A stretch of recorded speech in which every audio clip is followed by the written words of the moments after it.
বারাসাতে জেলা শাসক দপ্তরের ট্রেজারি বিল্ডিং এ আগুন, ঘটনাস্থলে পৌঁছেছে দমকলের দুটি ইঞ্জিন। সমীরণ পাল রয়েছেন টেলিফোন লাইনে। সমীরণ, কখন আগুন লাগলো, এখন কি পরিস্থিতি?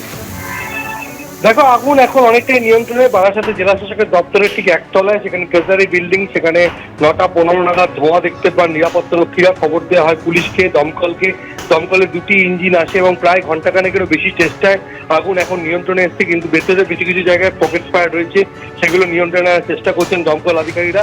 এবং রেকর্ড রুম, যেখানে ট্রেজারি রুম ছিল, সেখানে ট্রেজারি রুমের ভেতরে প্রথমে ঢোকা যাচ্ছিল না, জানলা থেকে পাইপ দিয়ে আগুন নেভানোর চেষ্টা হচ্ছিল, কিন্তু তাতে সমস্যা হচ্ছিল। এরপরে দমকল আধিকারিকরা ট্রেজারি রুমের যে মেইন দরজা, সেই দরজা ভেঙে ভেতরে ঢোকেন এবং ভেতরে ঢেকে আগুন নিয়ন্ত্রণে নিয়ে এসছেন। এবং দমকলের তরফ থেকে দাবি করা হয়েছে আগুন নিয়ন্ত্রণে রয়েছে। তবে ক্ষয়ক্ষতি কি হয়েছে এখন পর্যন্ত জেলা প্রশাসনের তরফ থেকে স্পষ্ট করে জানানো হয়নি। জেলা প্রশাসনের তরফ থেকে জানানো হয়েছে যে অল্পের জন্য বিল্ডিংটি পুরোটা রক্ষা করা সম্ভব হয়েছে, কিন্তু ট্রেজারি বিল্ডিং এর নথিপত্র এবং অন্যান্য যে গুরুত্বপূর্ণ সামগ্রী কতটা কি ক্ষয়ক্ষতি হয়েছে এখনো তা স্পষ্ট করে জানা যায়নি। কুসুমিতা। সমীরণ, ধন্যবাদ।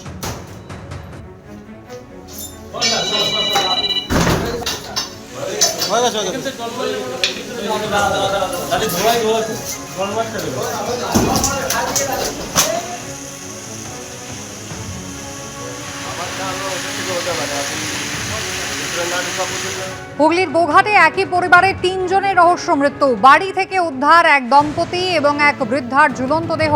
কাশীনাথ নন্দী ও তার স্ত্রী মমতা নন্দীর দেহ মেলে গোয়াল ঘর থেকে।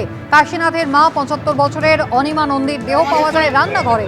সকালে প্রতিবেশীরা 3 জনের ঝুলন্ত দেহ দেখতে পান।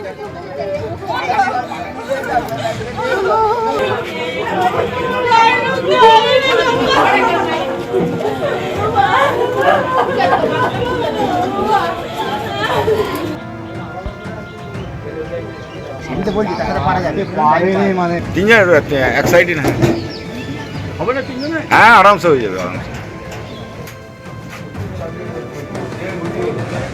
প্রায় 3.5 ঘন্টা পর অবরোধ উঠল উত্তর রাধানগর স্টেশনে। গতকালের পর আজ ফের শিয়ালদা দক্ষিণ শাখায় রেল অবরোধ হলো। নামখানা লক্ষ্মীকান্তপুর লাইনের পর এবার ডায়মন্ড হারবার লাইনে রেল অবরোধ। জেনারেল কামরার সংখ্যা না বাড়িয়ে লেডিস কামরার সংখ্যা বাড়ানোর ফলে নিত্যযাত্রীরা সমস্যায় পড়ছেন, এই অভিযোগে আজ অবরোধ শুরু হয়। সকাল 6টা থেকে উত্তর রাধানগর স্টেশনে অবরোধ চলে। 3.5 ঘন্টা পরে অবরোধ ওঠে। গৌতম মণ্ডল রয়েছেন আমাদের সঙ্গে টেলিফোন লাইনে। গৌতম, পরপর দুদিন দীর্ঘক্ষণ ধরে রেল অবরোধ হলো, রেল কর্তৃপক্ষের কোনো বক্তব্য কি জানা গিয়েছে?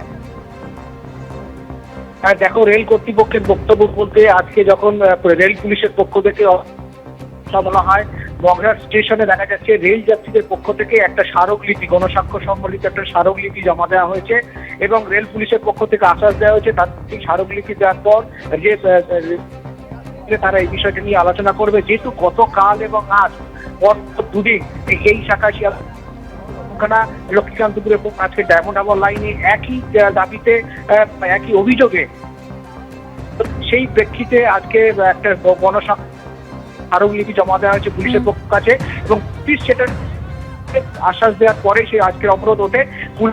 সেই গণস্বাক্ষর সম্বলিত যে স্মারকলিপি এবং পরবর্তীকালে আলোচনা করে যে যাত্রীদের, পুরুষ যাত্রীদের মূলত যে অভিযোগ, আমরা সেই সাধারণ কামরা কমিয়ে মহিলা কামরা করা হয়েছে, তার ফলে সাধারণ যাত্রী পুরুষ যাত্রীদের হয়রানি হতে হচ্ছে এবং এই যে কামরা বৃদ্ধি হয়েছে, মহিলা কামরা কমাতে তারা বলছে না, কিন্তু পাশাপাশি বলা হচ্ছে